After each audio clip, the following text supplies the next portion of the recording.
Hey, welcome back to the 260. Today we're going to be interviewing Emily, who is a EMS dispatcher. She also works on the ambulance as an EMT and is currently in paramedic school. In this interview, we're just going over what it's like to be a dispatcher, the ins and outs of being a dispatcher, and the training required. And don't forget to like and subscribe. Let's get into it.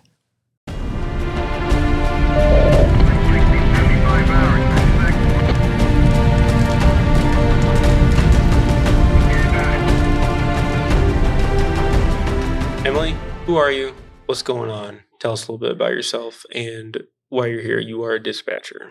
Yes, so I am an emergency medical dispatcher. There is a difference.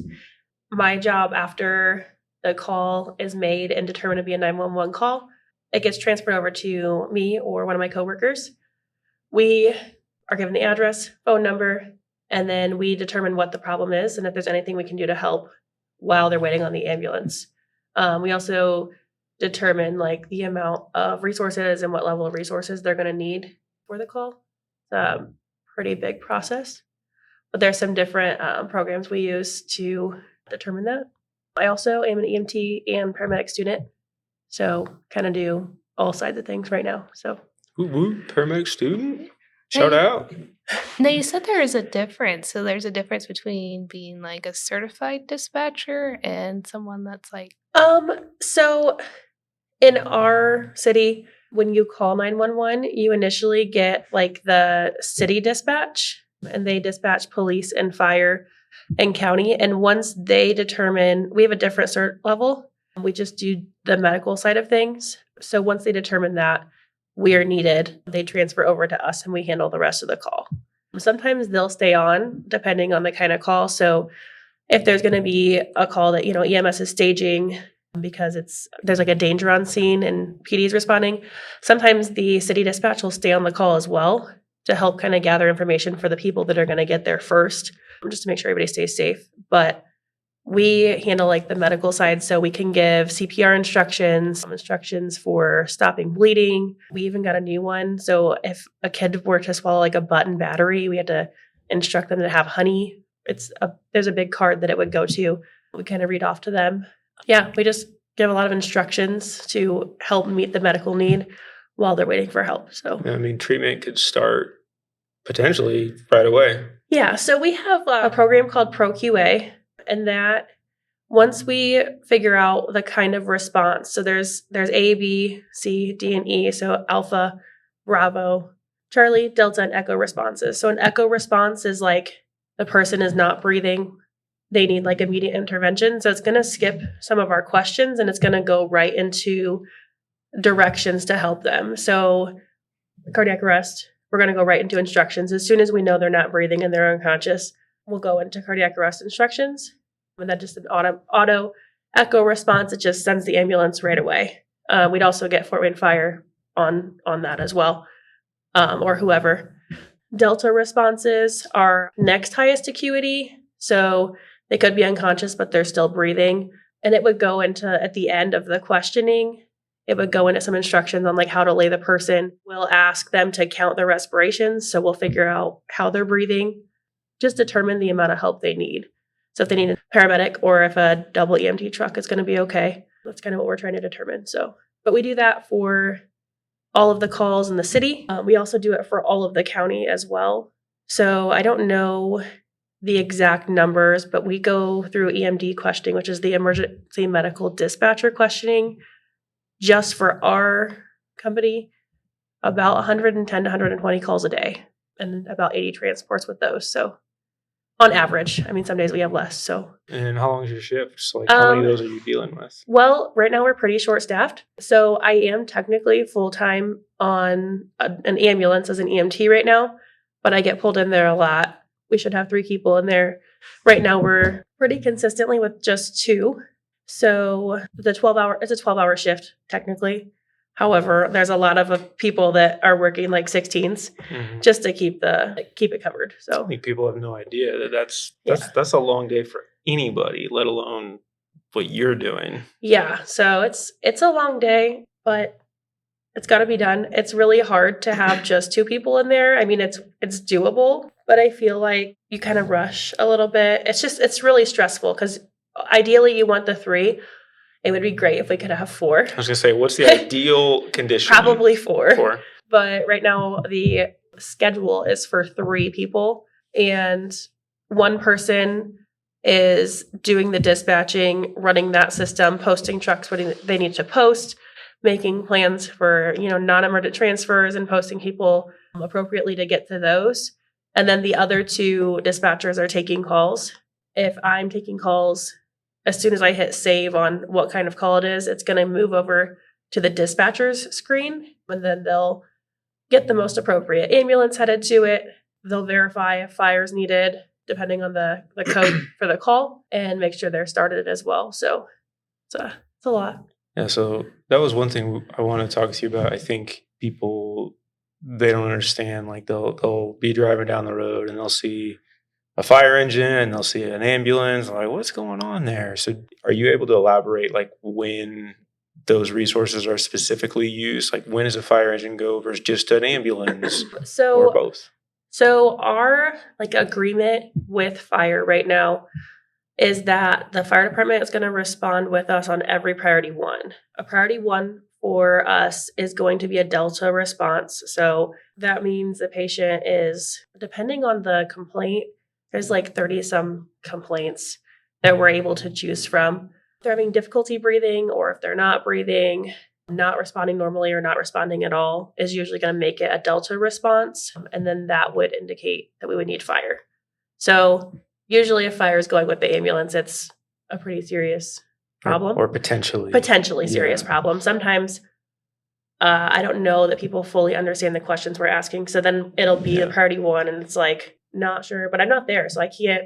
So we just have to have fire head to those. If the fire department's going quietly and the ambulance has been there, usually it's for a lift assist to help get people out too. So more hands. Personnel on scene. Yeah. Yep. I got you. So it's one of those things where I think people need to understand, have some grace, that you're hearing this stuff over a phone. Like you're not actually seeing what's going on, and you have questions that you have to ask. And I'm assuming you have to read off those questions. You can't vary from them, and you have to go in a certain order. Am I correct? Yeah. So we have to stick to the script.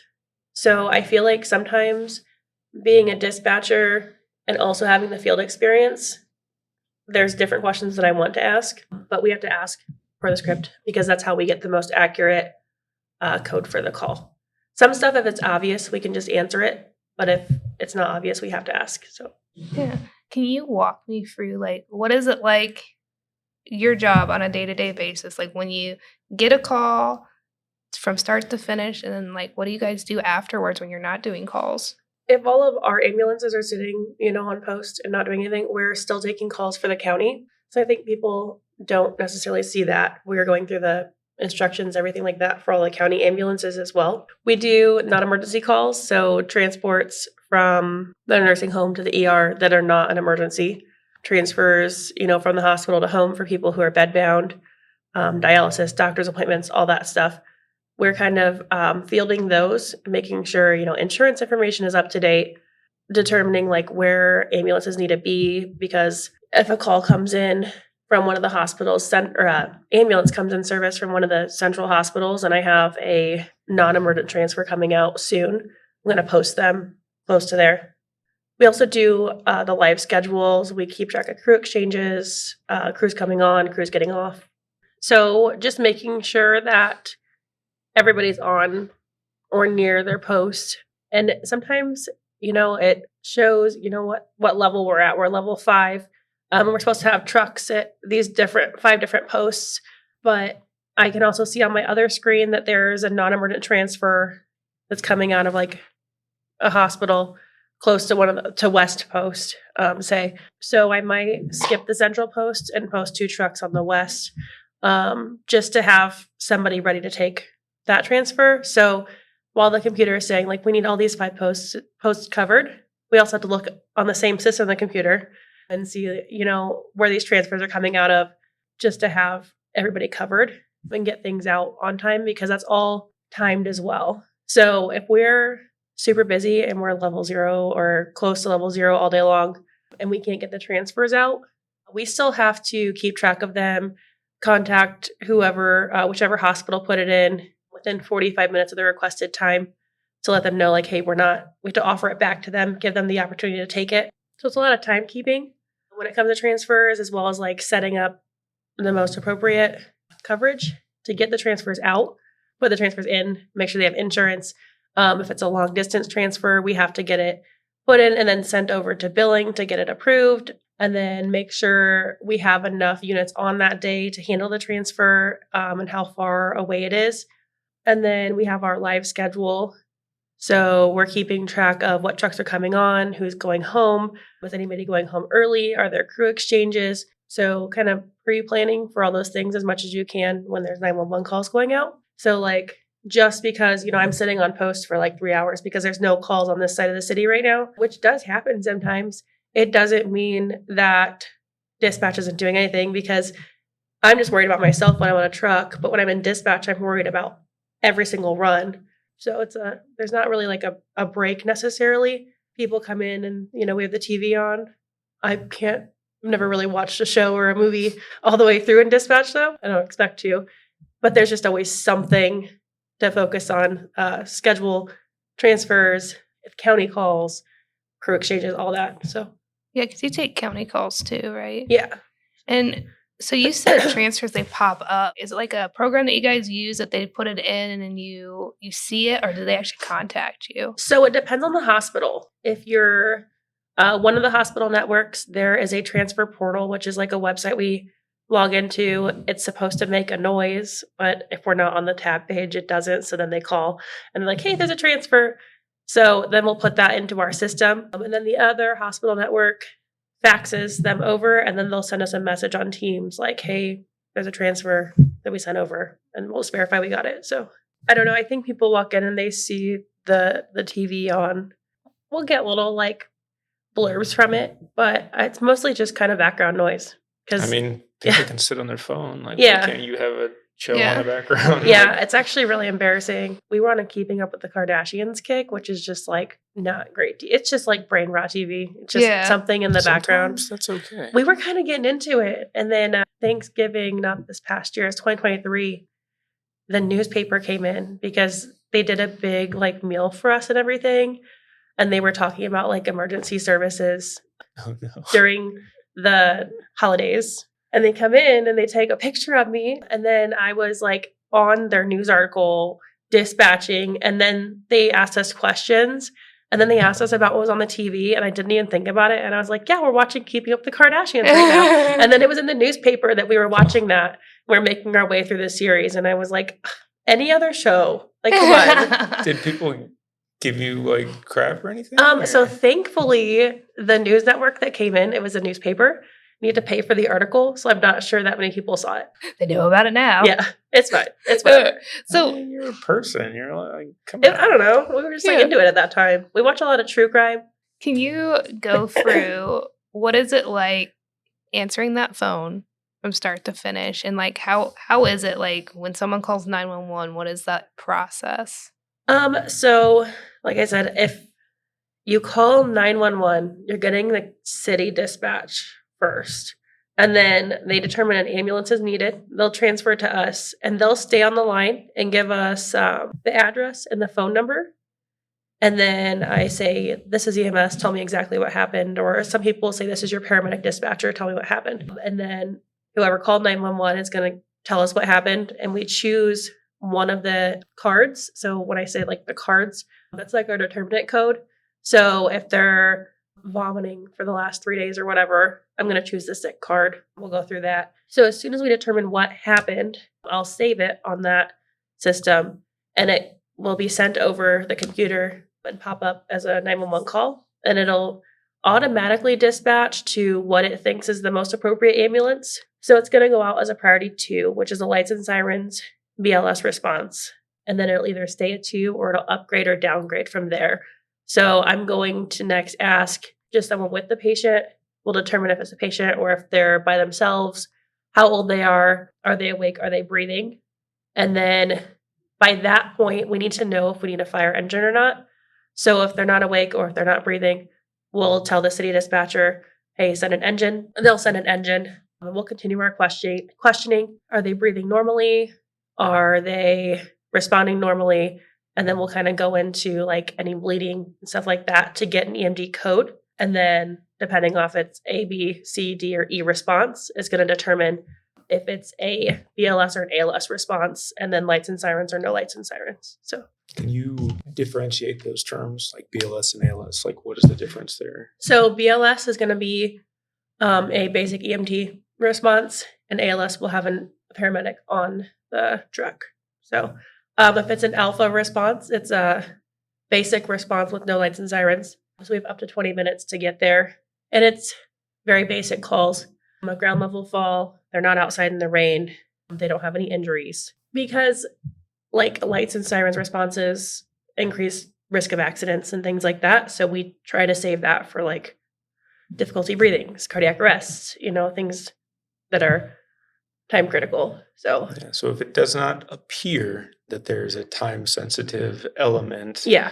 as far as life and death goes, Yep. then okay, you'll take that into consideration. Yeah. But you do have to remember, like, again, she's not there just from what the information you were given. Yeah. So it's really important that 911 callers understand to give us the most accurate information. And if I hit all unknowns, if they just tell me, they're vomiting and then they're annoyed with my questioning and then they don't answer any of my questions, that's going to give me a code that's not correct. And it's usually still going to end up being a lights and sirens response. But some of our calls, if it's an unknown problem and absolutely everything's unknown and there's nobody saying that like the person's not breathing, it's going to downgrade. We're going to go quiet. It's a safety issue. So yeah, it goes down to the information that you are being given. Now, you said they start off as a 2. Yeah, a lot of our calls start off as priority 2s, which is a BLS level, lights and sirens, but it usually changes. So like chest pain is an automatic priority 1 until it's not. So they're going to get an ALS lights and sirens until it downgrades. But even then, it's probably going to go to a 3, which is an ALS no lights and sirens call, but they're still getting the ALS provider. So a big determinant in like a chest pain call would be not breathing normally, not responding normally. If they're pale or cool and clammy, the answer yes to any of those, it's going to stay. We'll get an engine for those. So, but if they're responding normally, they're breathing normally, they're not cool and clammy, it's going to go down to a 3. So they'll still get a paramedic, but not lights and sirens. So are you dispatching the address like as you're talking to them, or is your partner? So ideally, no. But sometimes I think that like the whole city, I don't know if they post online and say, everybody call 911 right at this exact moment. But it feels that way because we'll be sitting like super calm all day long. And then like within 30 seconds, all of us are on a call. So whoever like kind of has a second to dispatch a call really quick, they will. Or if the 2 of us that are taking calls are on calls, and then the one that's supposed to be dispatching ends up on a call, we'll get off our calls first and we'll just kind of take over until they're back off their call. Do you have to hang up on those people, or are they kind of like on hold? No, we can't hang up and we're technically not supposed to mute ourselves. Yeah, you just kind of got to be tactful about it. I kind of hold the phone away from my mouth a little bit and just get it dispatched. I cannot be a dispatcher. The mental load, because you're sitting here thinking, you have to take the call, you have to listen to this person. And then if you're busy, then you're going to dispatch that now and have to pay attention to where your crews are at and if the crews need additional information. Mm-hmm. Yeah, and like the safety thing too, I think is like the most stressful part because like we have little information, but we also have the most information of anybody. Yeah. So like some things just sound sketchy, but I don't have like a reason for it, like I don't have a reason for you to stage other than this sounds really creepy, so I can't stage you off of like. Say, is that enough or no? No, it has to be like dog bites where the animal's not contained or anybody that's violent. So if they're not being violent and they're just being weird, or I don't want to say weird, that sounds bad, but you just said they're just feeling. They just give you a weird feeling. I can't necessarily stage you off of, I just feel weird about this. You know what I mean? So I'm sure your experience like lends you to a little bit of a spidey sense, like something's off. So we just kind of have to identify safety for our crews. So I feel like that's the most stressful part of it because Yeah. I want everybody to go home at the end of the day, like in one piece. So I think it would be really difficult too. Like I'm trying to think if I were to walk someone over the phone on how to help themselves medically, but I wasn't there to actually physically help them in that moment.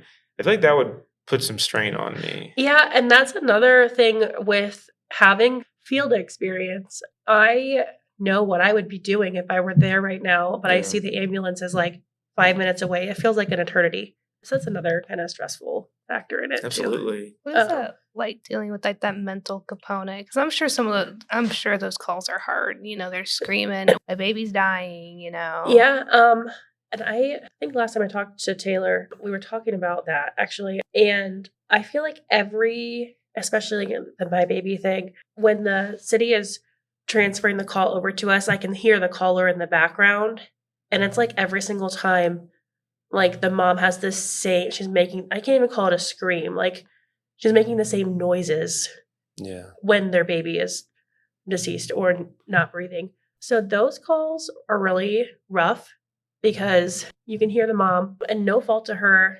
I mean, if she's not medically trained, I mean, I am, and I don't even know that I would respond appropriately if I were in her situation, but trying to talk them through calming down. But I don't know, like as a parent, I don't know how you calm down just so you can like start chest compressions to give the baby the best chance. So a lot of those calls, we do like a debriefing and if the crew does a debriefing, the dispatcher is part of that. So we have a admin on-call paging system. So any calls of that nature or if the crew just needs followed up on, we will send it and it texts no matter what the time of day. It texts the admin on call. I think it calls their phone too and leaves a message like, hey, this unit with these two people on it and this dispatcher took the call for a 1-year-old cardiac arrest. And then they'll follow up. The supervisor usually meets them at the hospital. And then dispatch wise, we have time, we can step away. Like the other two, if there's 3 people in there, the other 2 will kind of cover all bases for us. So Yeah. just step away. Thinking about what you said too, though. I mean, earlier you said sometimes it's just 2 people, and I'm trying to think about what that would be like. Where worst case scenario, you get that call and I need a moment. Yeah. But like, what if you can't? You have a challenging job. I mean, it's not ideal, but at the end of the day, if you need to step away for a few minutes, like you need to step away for a few minutes. Yeah, if Like I'm going to continue doing this, Yeah. it's okay to take care of yourself. Yeah, it's okay to like just go step outside real quick, take a few deep breaths, and come back. Again, it's not ideal to leave like one person in there, but it's not for more than just a few minutes just to do that. And our supervisor is really good, like our dispatch manager. If something like that were to happen and there were 2 people in there and say you took a call and you just need to go home, one, they're not going to fault you for going home, but you would wait and then she would probably come in or she'd find somebody to come in to help cover for you. So, Yeah. So you are out in the field and you're there. I'm sure they both have like their own different like mental load. How do you deal with like burnout and so from a dispatch wise, kind of just stepping away. So we have a new like program. It's called Active 22. We have a sign-in sheet to like show you did it, and they'll like enter you and things. If you actually do it, they'll enter you in like drawings for gift cards or fun things. But it's just the goal of taking 22 minutes, and you can do it multiple times in your shift to just step away. Go walk around the building outside or inside. Some people go to our training room and they'll just walk laps in there just to get up, get away, and reset their mind. That's a pretty fun way to do it. Honestly, just to like go sit on my phone in a different room and like look at stupid reels on Facebook. That's fine. Just kind of like reset your brain for a little bit. So Unplug, plug back in. yeah. what's the training like to be a dispatcher? So there's like 2 sides of it. So there's one side that you have to learn all the posting plans for reference.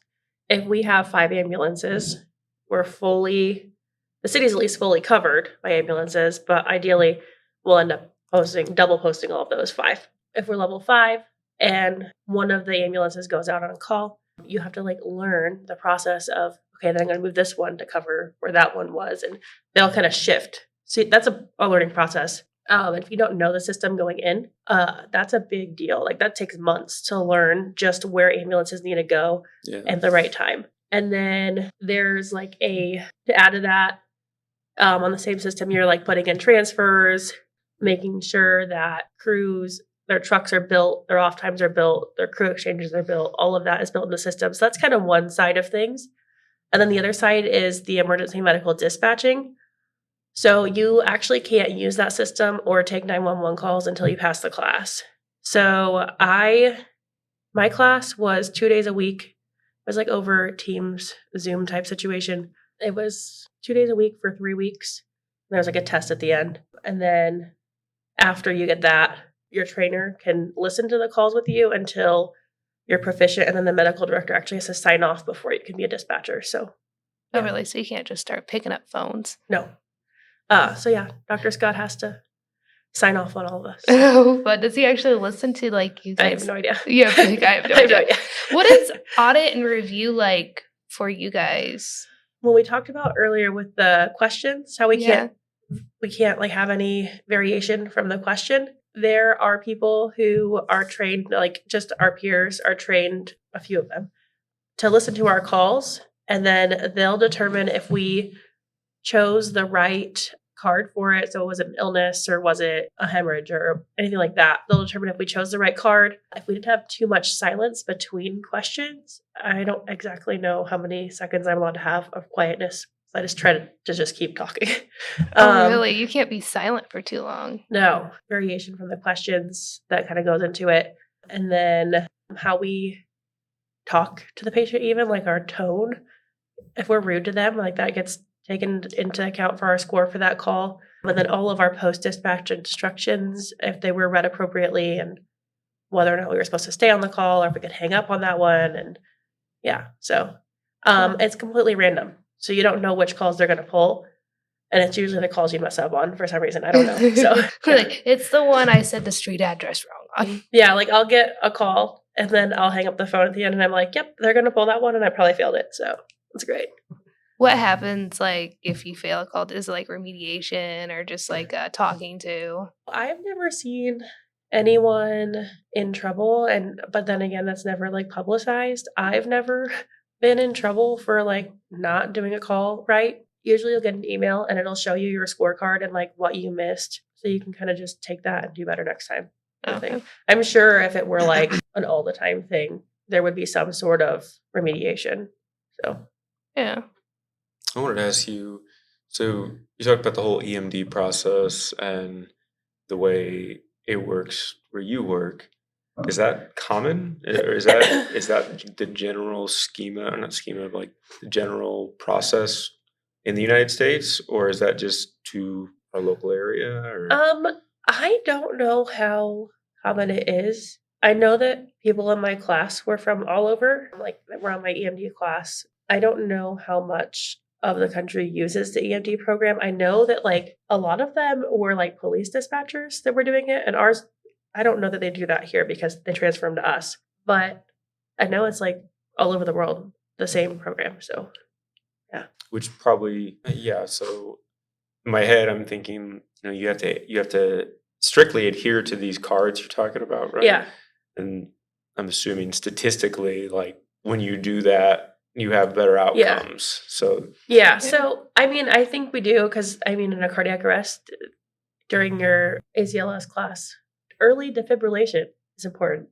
Tis. So as soon as we identify that there's a cardiac arrest, or if they're not responding normally and they're not breathing normally, it's going to have the instruction to, if there's a defibrillator available, go ahead and get that now. I know like so many of our calls are in people's houses, so they don't have a defibrillator.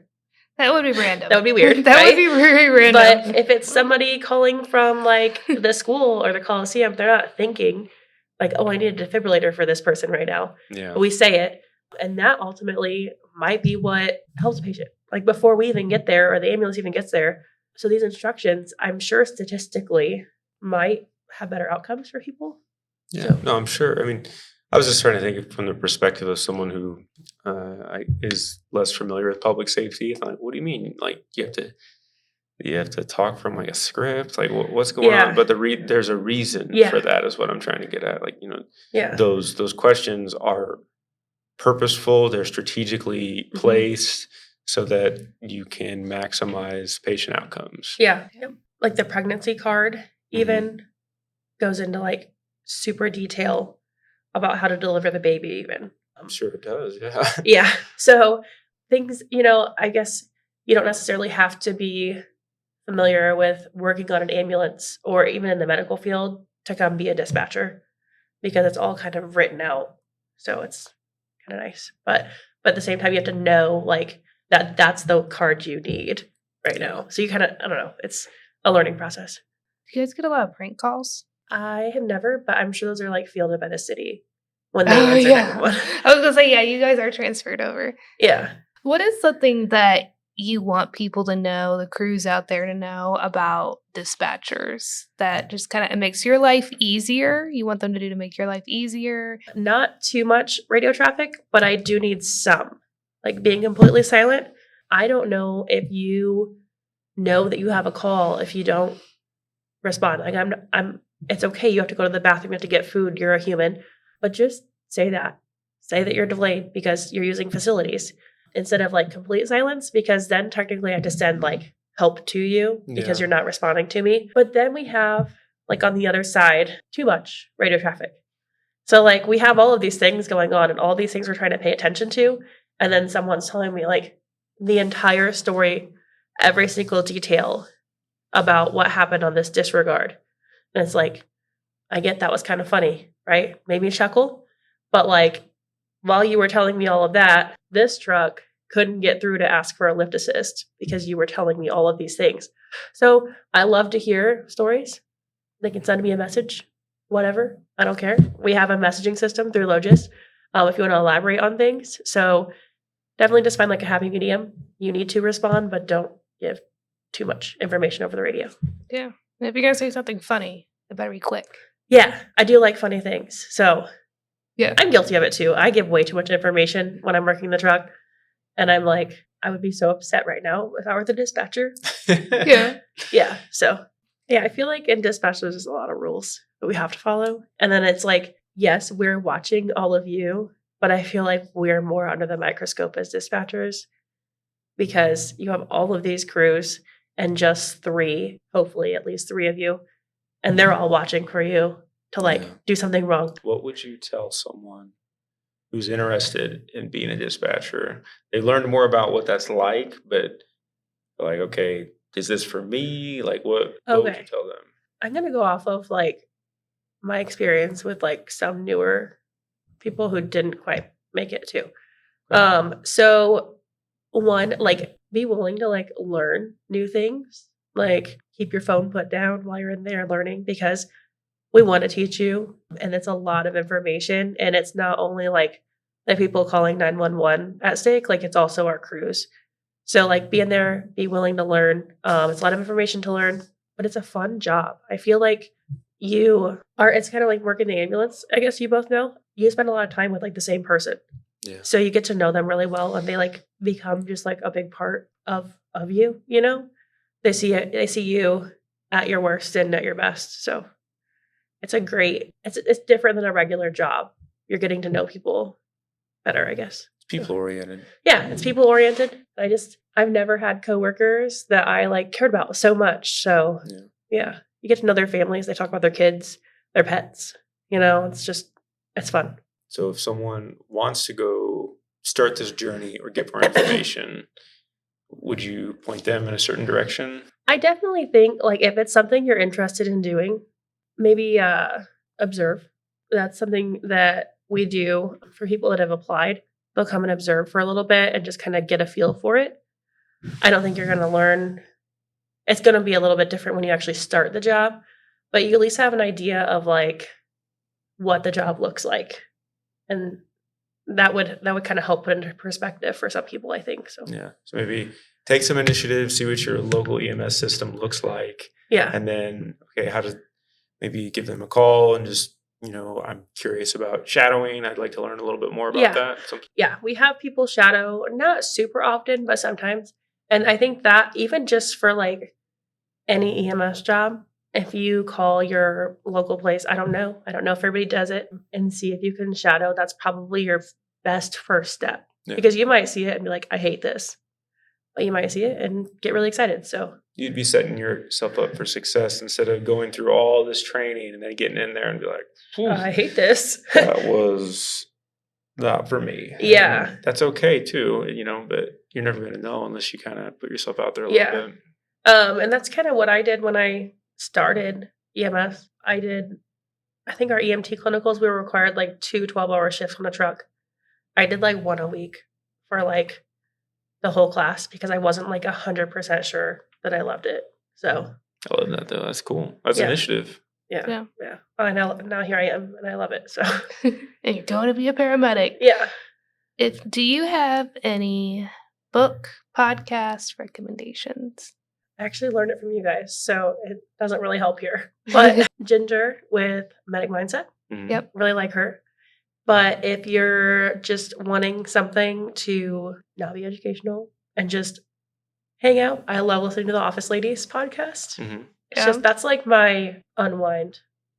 It's like the only other podcast I listen to. But It's like that junkie podcast. So you're like, yeah, we're going to talk about just Yeah. normal life on. stuff. I Yeah. watched The Office 37 times in a row. Now I got to learn about the episodes and just not think about my job for a little bit. So I love Yeah. it when shows do that. There's I forgot to mention this one, but Scrubs does the same thing. yeah. They go through each episode and Yeah. you get to learn about just like the characters and what the actors and actresses were experiencing during filming. It's pretty Yeah. fun. I love that. Yeah, Is there did you anything miss that you anything? want people to know about dispatching, about your experience, about other dispatchers' experiences? Is there something that a stone left unturned that you want to make sure you get out there? I feel like people forget that like we see how busy you are, and sometimes like you're just going to be the closest truck to everything, no matter where we move you. For some reason, the calls are just following you today. So like I see that, and it sucks to do to people.